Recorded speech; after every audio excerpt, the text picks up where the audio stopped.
Well, hello there. Welcome to our tutorial on Ignitia, the online computer curriculum we have at Cornerstone School. We'll start by entering in the URL, cornerstonesd.sooschools.com.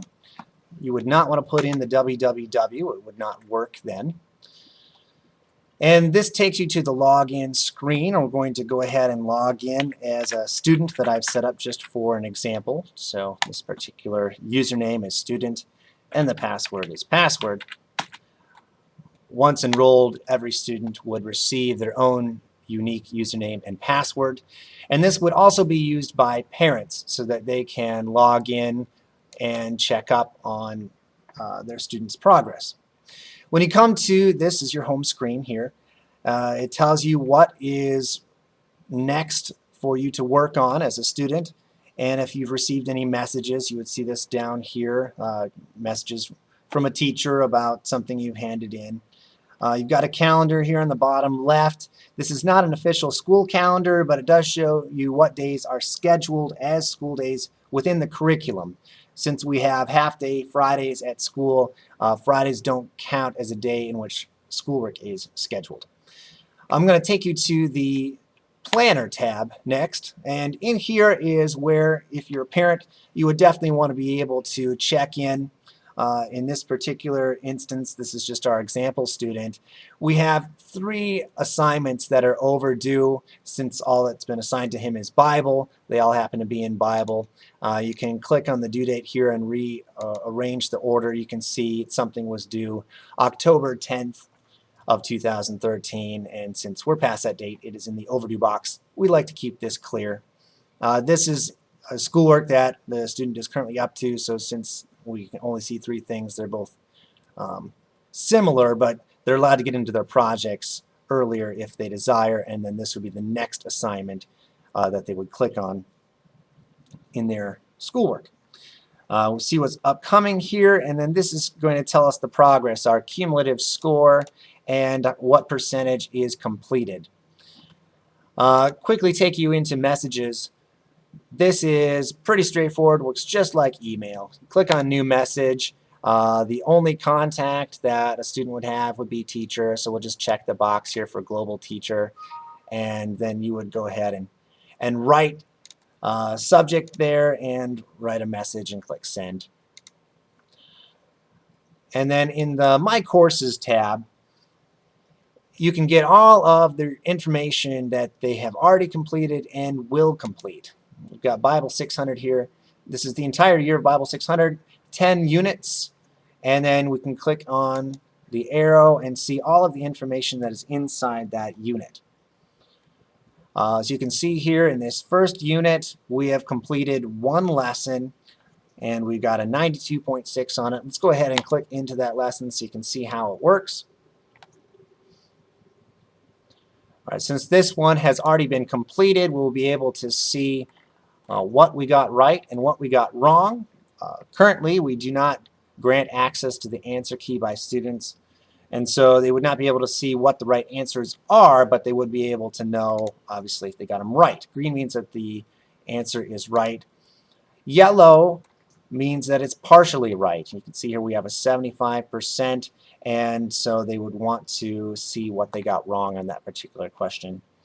A lot of assignments will have more than one section, so we'll click to the next section here. You can see that we went to the second tab. You can also go back and forth just by clicking on the 2 tabs. And that's a way that the curriculum breaks the schoolwork up into more parts, making it easier for the schoolwork. We'll have a multimedia component there that they can click on and check out. We've got a question here that's wrong, and that would be in red. This is an example of a blank essay, which is a no-no for the students. It would get sent back to them, and they would have to do it. But any question that is wrong is marked in red. We're going to go ahead and go back, and we'll go into courses again. And we'll click on something that we have not yet completed, which would be from the first family to the flood. So I can actually click into it here, and I'm going to show you where most students would click into it. That would be from home. So go into the home. From the first family to the flood, it's right there. And by the way, it was also available in Planner. So 3 different places where you could click into the lesson. We'll go ahead and click in here. And this lesson loads, and it would be the responsibility of the student to make themselves aware of what they're learning about. First of all, we do encourage students to take notes from their lessons.